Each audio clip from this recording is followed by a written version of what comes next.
Good day, my ladies and gents. I thought I would do a quick video. Ha ha ha. I'm not good with quick videos. I've had some questions about our ladies and gents first bee, the one we're going to do with the Christmas stockings. So I thought I would do a video and answer some questions and tell you more what it's about. It's better than just writing it on the group. But first, I wanted to show you. You remember I asked the question about freezer paper and the difficulty I was having. Well, this is what happened. This is when I put it on the freezer paper. And it sticks so much that it's really difficult to even start it. And I tried tweezers. Do I have my tweezers here? No, I don't. So I tried tweezers trying to take it off. And, oh, I'm out of focus here. I tried tweezers to take it off, but you can see you just can't release it anywhere from the sides. It just sticks like glue for some reason. If you do get it so that you can get a piece off like this, this is what happens. It sticks so much and it frays. And I've ruined a few pieces. Sometimes it will go quite good.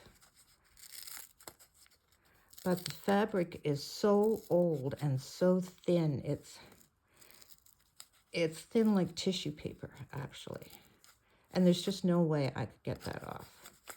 So I'll just go like that. And look how much it's frayed. It's terrible. So finally the light bulb went on. It doesn't go on very often these days. So what I did was I took my original pattern and I layered 2 layers of freezer paper, one on top of the other, and then I pressed it so that it's quite thick. Because if you just use this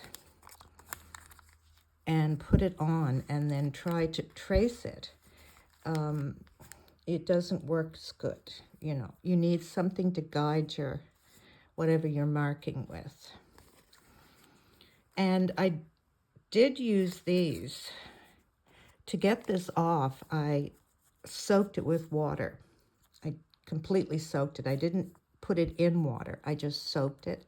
And then it did come off. But you still see it frays so easily.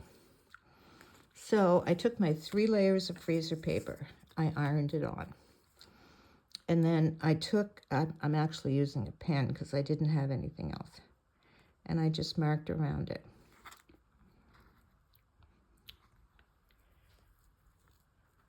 And the triple layers of freezer paper sort of give your nib of your pen a guide. And you can mark it. It's not perfect. It's still a problem. But then I can take the freezer paper off and then I just cut inside the lines. And that way I have perfect pieces without frays. So it took me almost an entire week to cut. You remember it's the, I'll bring them here.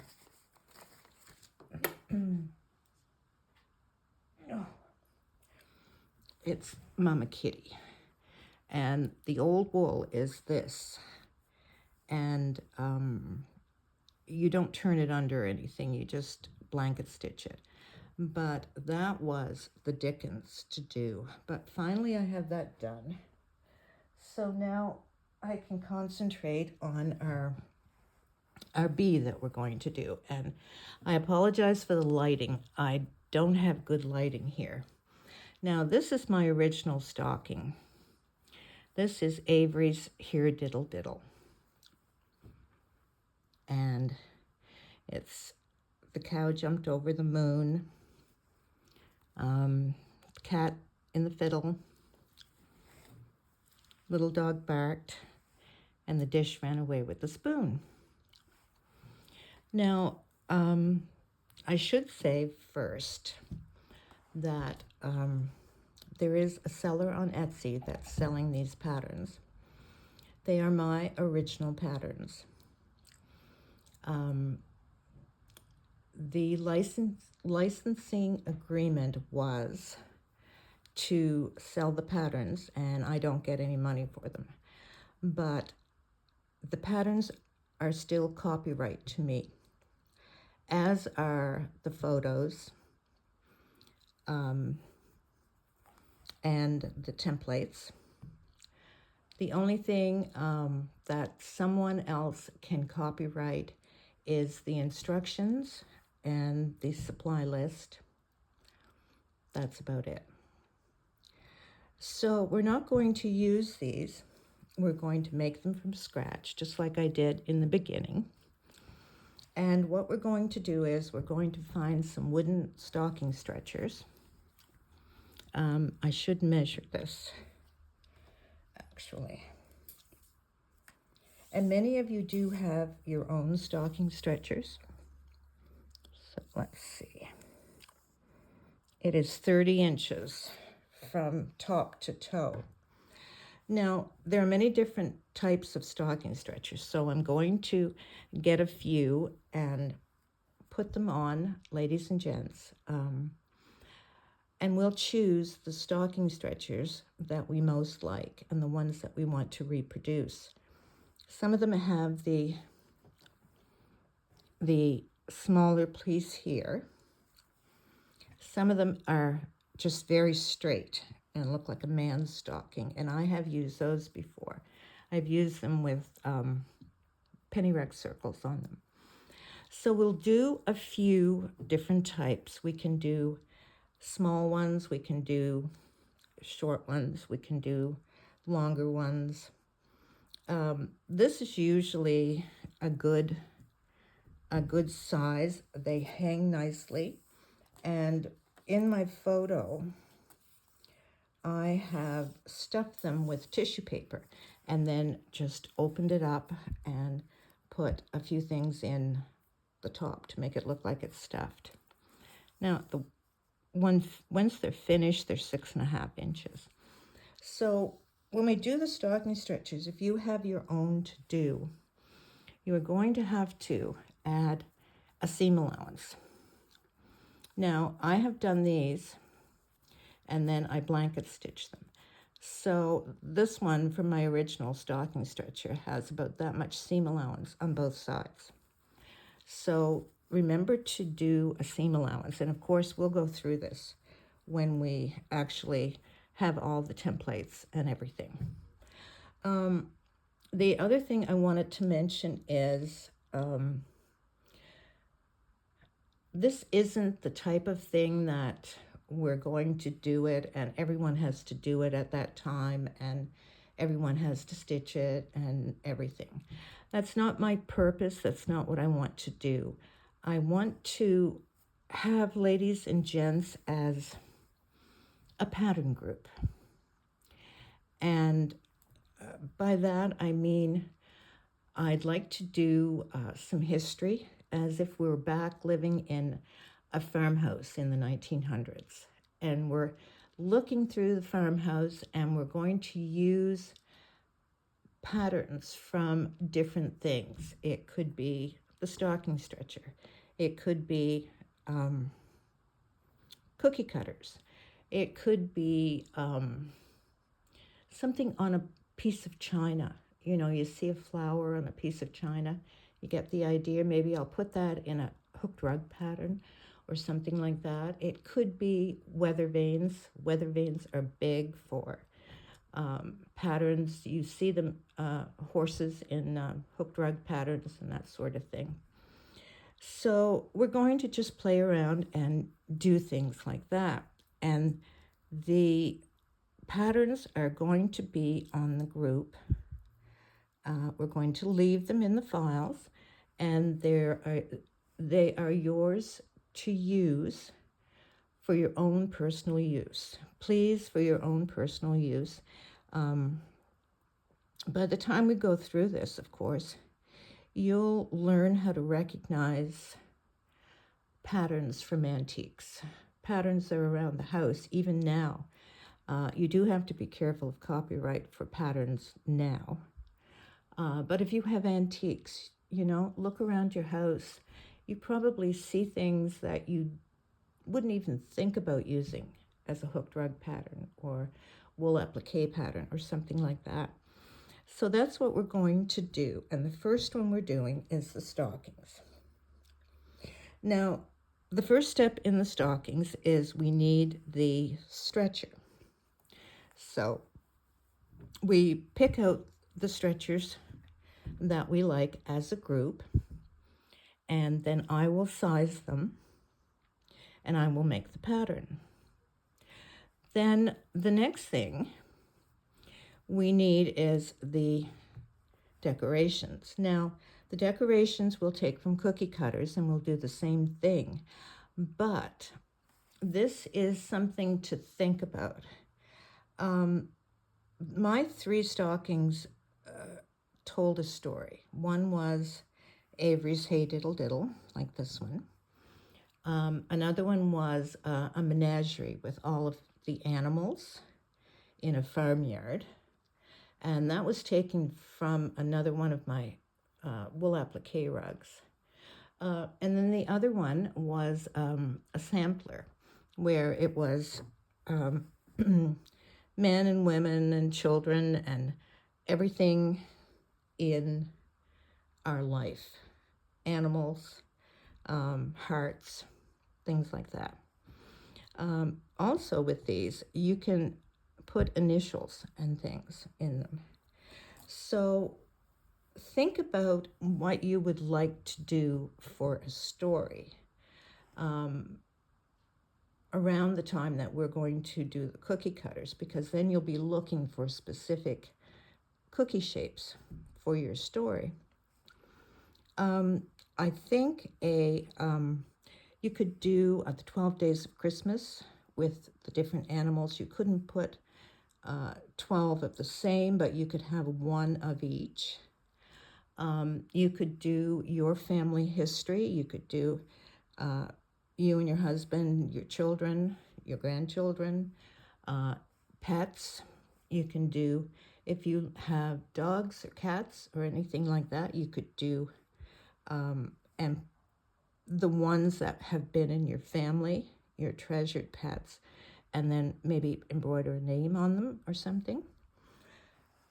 The other one I thought about would be a stocking for your United States. It could be, you could have a little flag. You could just have a single piece of wool, and then you could do French knots for a flag. You could have George and Martha Washington. You could have Uncle Sam. You could have eagles, and so on, So think about that. Hopefully, next week I will get started with the stocking stretchers. I still have a lot of things backed up here. I have an awful lot of wool that I need to dye. I will show you that picture of my wash blankets on the chair. It's just, I thought I was almost finished with my blankets. And then when I went to look for the stocking stretchers, then I found where I have a lot of old chenille bedspreads. I looked under there, and there was all of these blankets. I couldn't believe it, because I thought I was down to just my really good white blankets. But no, I'm not. So I wanted to just speak about that. Now, the other thing I wanted to mention is we are over 2K with members on our group. I have, as of now, closed the group and made it private. So who's ever there, that's it for now. There may be some time in the future when I'll open the group, but I want everyone there to enjoy the group, get to know each other, participate in the group, and have fun. And that's what I really want with our group. And because I like to teach, I really like to teach, I thought this would be a good way to learn about history, learn about in books about how they made old penny rugs, how they made hooked rugs, and other forms of textiles, quilts, that sort of thing. And the other thing is, when we do these patterns with cookie cutters, keep in mind that you can also do that for samplers. I don't know about samplers with the cross stitch, that type of thing, because I don't do that. But you can do a cotton sampler with the cutouts. You can do wool applique. You can do quilts, quilt blocks. There's all sorts of variations. Now, if you do that, your templates may not be the exact same size as we're going to use on the stocking. And I should mention, when I do a stocking, I try to do odds. Now, if you've used larger pieces on here, say, this is quite large, but say you wanted a large cat, you cannot get enough, in my opinion, to have a good design. You need quite a few pieces, and I always do odds. That doesn't mean that you can't use these patterns and make them larger. You can. When we're doing this on the group, these are your patterns as well as mine. I mean, I will do them. I will scale them. I will do the PDFs, that sort of thing. And I guess perhaps they could be my copyright. But for you to use for personal use, they are yours. Because you are one of our ladies and gents. And I think it's going to be fun. I really do. So I think that's enough for now. I think I've gone through everything. I don't know if I've forgotten anything. If you have any questions, please put them in where I put the video on. You can also message me on Facebook. Emails I don't do very well. I'm very, very bad with emails, so Facebook is the best place to message me. And that's all you have to do is click on my name, and when you're in the group, click on my name and then message. So I think that's it. I hope everyone has a nice weekend.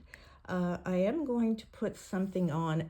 It's something I found that I didn't know anything about, because I don't think they had been done here.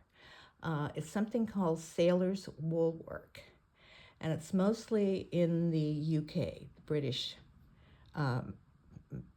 maybe the British and the US too in the early years.